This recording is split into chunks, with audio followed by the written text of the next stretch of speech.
Hope. Hope ഒരു പുതിയ land കൊടുത്തു. മനസ്സിലായി?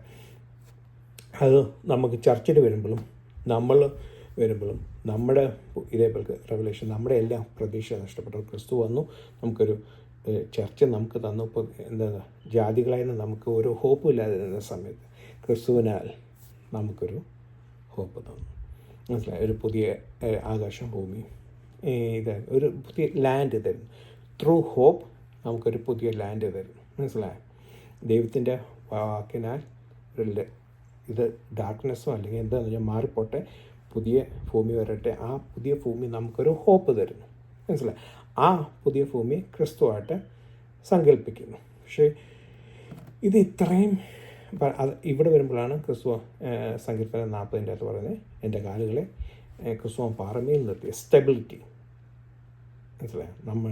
നമ്മളുടെ ഹോപ്പിന് വാടിപ്പോകുന്ന എന്തോ പ്രത്യാശയില്ലാത്ത ഒരു ഹോപ്പല്ല, ഒരു എന്തോ വീണു പോകുന്ന ഹോപ്പല്ല. ഇല്ല,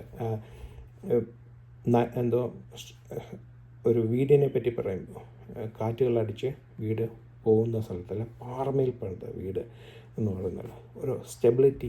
ഹോപ്പ് നഷ്ടപ്പെട്ടു പോകുന്ന ഹോപ്പല്ല, പ്രതീക്ഷയുള്ള ഹോപ്പ്.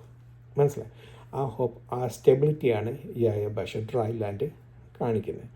അപ്പോൾ നമ്മൾ പറഞ്ഞ സമാഗമന കൂടാരത്തിൻ്റെ വേ. മനസ്സിലായി? ഒരു ഹോപ്പ് സ്റ്റഡിയായിട്ട് നിർത്തുക. സമാഗമന കൂടാരത്തെ ഒരു ഹോപ്പ് നമുക്ക് തരും.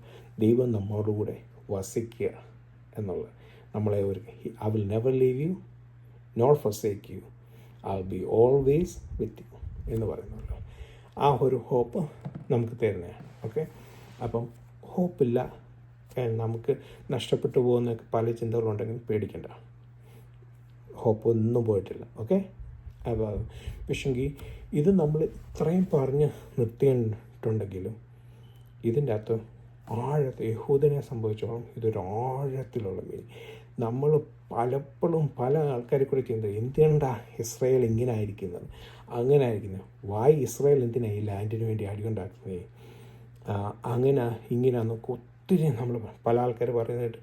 ചില പണ്ട് രാജാക്കന്മാർ പണ്ട് ഇസ്രായേലിന് ചുറ്റുമുള്ള ആൾക്കാരെ പറയുന്നു, ഇന്നും ആൾക്കാർ പറഞ്ഞിട്ടുണ്ട്, I will wipe the Israel out of the face of the earth എന്ന് പറഞ്ഞു പറഞ്ഞു. അത്രയ്ക്ക് പറഞ്ഞു. പക്ഷെ അതൊക്കെ ഒന്നും നടക്കുന്ന കാര്യം. ഇസ്രായേൽ ഉണ്ടായേ പറ്റത്തുള്ളൂ. മനസ്സിലായി? ഇസ്രായേൽ ഇല്ലെങ്കിൽ നമ്മളുടെ പ്രതീക്ഷ പോകും. ഇസ്രായേൽ ഉണ്ടാകേണ്ടത് എല്ലാവരുടെയും ആവശ്യമാണ്. ആ ലാൻഡ് ഉണ്ടാകേണ്ടത് നമ്മുടെ എല്ലാവരുടെയും ആവശ്യമാണ്. ആ ലാൻഡ് ഇല്ലെങ്കിൽ നമ്മുടെ പ്രതീക്ഷ പോകുന്ന രീതിയിലുള്ള അത്